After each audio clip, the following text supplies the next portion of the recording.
جی السلام علیکم، کیا حال ہے؟ ٹھیک ہے سب؟ اچھا، یہ ضلع شیخو پورہ کا تحصیل شرپور کا نواحی گاؤں ایسن ہے۔ یہاں پہ انٹرچینج بنایا جا رہا ہے، تو یہاں پہ پچھلے 1 سال سے جو ہے کنسٹرکشن جاری ہے۔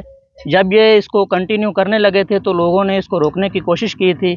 کچھ لوگوں نے جو ہے ادھر اسٹرائک کرنے کی کوشش کی، تو اے سی صاحب جو ہے، پٹواری صاحب جو ہیں، وہ لوگ ادھر آئے ہیں اور انہوں نے جو ہے ادھر اس کو جو ہے کنٹینیو کیا ہے، اور لوگوں کو جو ہے کسی کی بات نہیں سنی، اور بولا گیا کہ 1 مہینے کے اندر 2 مہینے کے اندر آپ کو پیمنٹ جو ہے دی جائے گی، لیکن سٹل یہی جو ہے ایشو چل رہا ہے، کسی کو کوئی پیمنٹ نہیں دی گئی۔ آپ دیکھیں یہ جو سب لوگ کھڑے ہوئے ہیں، ان میں کوئی بھی آپ کو نظر آ رہا ہے کوئی ملٹی ملینئر ہے، کوئی بلینئر ہے؟ یہ سب غریب لوگ کھڑے ہوئے ہیں۔ ان کے پاس 1 کنال 2 کنال کے جو ہیں یہ رقبہ ہے، کسی کا کمپلیٹلی 1 ایکڑ بھی نہیں ہے، 2 کنال 3 کنال کا جو ان کا رقبہ ہے، جو گورنمنٹ نے ضبط کر لی ہے۔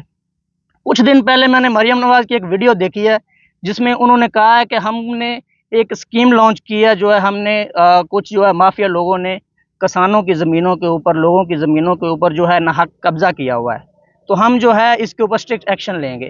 تو میں یہ سوال پوچھنا چاہتا ہوں وزیر اعلیٰ مریم نواز صاحبہ سے، جو یہ ہماری زمین ہے اس پہ تو گورنمنٹ نے قبضہ کیا ہوا ہے، آپ لوگوں کو حق دلوا رہی ہیں، لوگوں کو مطلب ان کے مسئلے حل کروا رہی ہیں، تو ہماری زمینوں کے اوپر تو گورنمنٹ نے جو ہے وہ قبضہ کیا ہوا ہے، تو ہم کس کو جا کے بولے؟ ہماری جو ہے کائنڈلی آپ سے ریکویسٹ ہے وزیر اعلیٰ مریم نواز شریف سے، جو ہے اس کو جو ہے حل کیا جائے۔